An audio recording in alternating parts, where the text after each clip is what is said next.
জগতে এক অনন্য শক্তি, যিনি সৃষ্টির আদি রহস্য, যিনি বিনাশ আর সৃষ্টির মধ্যবর্তী সেতুবন্ধন, তিনি ভগবান শিব। কিন্তু প্রশ্ন থেকে যায়, ভগবান শিবের জন্ম কিভাবে হয়েছিল? তার পিতা কে ছিলেন?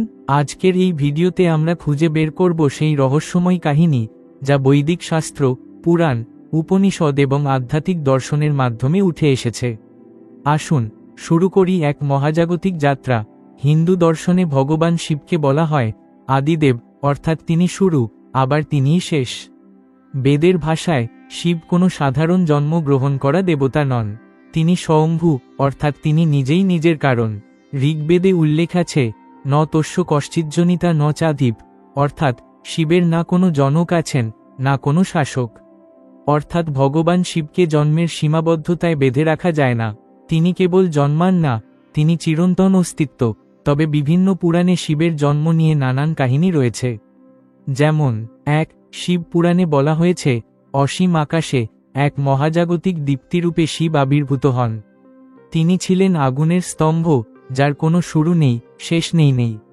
2 বিষ্ণু পুরাণে বলা হয়েছে ব্রহ্মা আর বিষ্ণুর তর্ক মেটাতে সেই মহাজ্যোতিরূপে শিব প্রকাশিত হন, অর্থাৎ তার জন্ম নয়, প্রকাশ।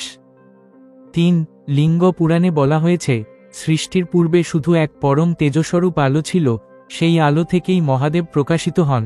তান্ত্রিক দর্শনে শিবকে বলা হয় চেতন, আর আদ্যশক্তিকে বলা হয় প্রকৃতি। একে অপর ছাড়া তারা অসম্পূর্ণ। কেউ কেউ বলেন আদ্যশক্তির কৃপাতেই শিবের প্রকাশ, যেমন শক্তি ছাড়া শিব শুধু সব, আর শিব ছাড়া শক্তি নিষ্ফল। তাহলে এখানে বোঝা যায় শিবের জন্ম কোনো পার্থিব পিতা মাতার মাধ্যমে নয়, বরং মহাশক্তির ইচ্ছায়। এই প্রশ্নটাই সবচেয়ে রহস্যময়, শিবের পিতা কে? কিছু শাস্ত্র মতে শিবের পিতা কেউ নন, তিনি নিজেই নিজেকে প্রকাশ করেছেন। আবার কিছু লোককথায় বলা হয়েছে ব্রহ্মাই শিবের পিতা, কারণ ব্রহ্মা সৃষ্টির আদিতে শিবতত্ত্ব প্রকাশ করেছিলেন। অন্যদিকে বৈদিক দর্শনে বলা হয়েছে পরম রুক্ষ বা অনন্ত চেতনা শিবের উৎস, অর্থাৎ তিনি পরমাত্মার প্রকাশ, আর পরমাত্মার তো কোনো পিতা নেই। তাহলে শিবের পিতাকে? উত্তর হল স্বয়ং মহাশূন্য, মহাতেজ, মহাশক্তি তার উৎস। শিবকে আমরা ত্রিশূলধারী, নীলকণ্ঠ, গঙ্গাধর রূপে দেখি, কিন্তু এর আড়ালে রয়েছে গভীর আধ্যাত্মিক সত্য। তার ত্রিশূল মানে অতীত, বর্তমান আর ভবিষ্যতের উপর নিয়ন্ত্রণ।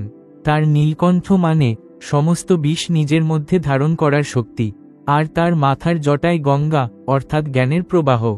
যিনি এই মহাজাগতিক শক্তির আধার, তার কি সত্যিই জন্ম থাকতে পারে? তাই শাস্ত্র বলেছে শিব জন্মহীন, শিব চিরন্তন। লোককথায় শিবের জন্মের নানা কাহিনী পাওয়া যায়।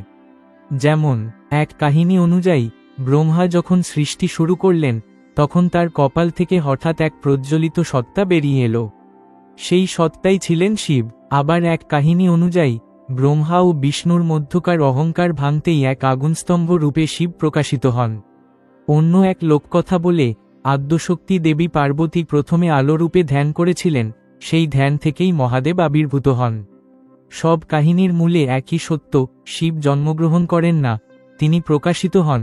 দর্শন শাস্ত্রের আলোকে আমরা বলতে পারি শিব কোনো মানবীয় সীমায় আবদ্ধ নন। জন্ম মৃত্যু যেখানে প্রযোজ্য, শিব সেখানে সময়েরও বাইরে। তাকে বলা হয় কালাতীত, যিনি কালেরও অতীত। তাকে বলা হয় অজ, অর্থাৎ জন্মহীন। তাকে বলা হয় মহাকাল, যিনি কালেরও প্রভু। অতএব শিবের পিতা কে? এই প্রশ্নই মানুষের সীমিত ধারণার সৃষ্টি। বাস্তবে শিব স্বয়ম্ভু, জন্মহীন। আজকের আলোচনার শেষে আমরা একটি কথা বলতে পারি, ভগবান শিব কোনো মানুষের মতো জন্মগ্রহণ করেননি। তার পিতা মাতা নেই, তিনি মহাশূন্য থেকে মহাজ্যোতিরূপে মহাশক্তির ইচ্ছায় প্রকাশিত। তাই শিবকে বলা হয় যিনি আদি, যিনি অন্ত, যিনি আবার অন্তহীন। জয় মহাদেব, হর হর মহাদেব। বন্ধুরা, যদি ভিডিওটি আপনাদের ভালো লেগে থাকে তবে লাইক, শেয়ার আর সাবস্ক্রাইব করতে ভুলবেন না। কমেন্টে লিখুন আপনার কাছে শিবের জন্ম রহস্য কোন দিক থেকে সবচেয়ে আশ্চর্যজনক মনে হলো। আগামী ভিডিওতে আবারও দেখা হবে নতুন কোনো আধ্যাত্মিক আলোচনায়। হর হর মহাদেব।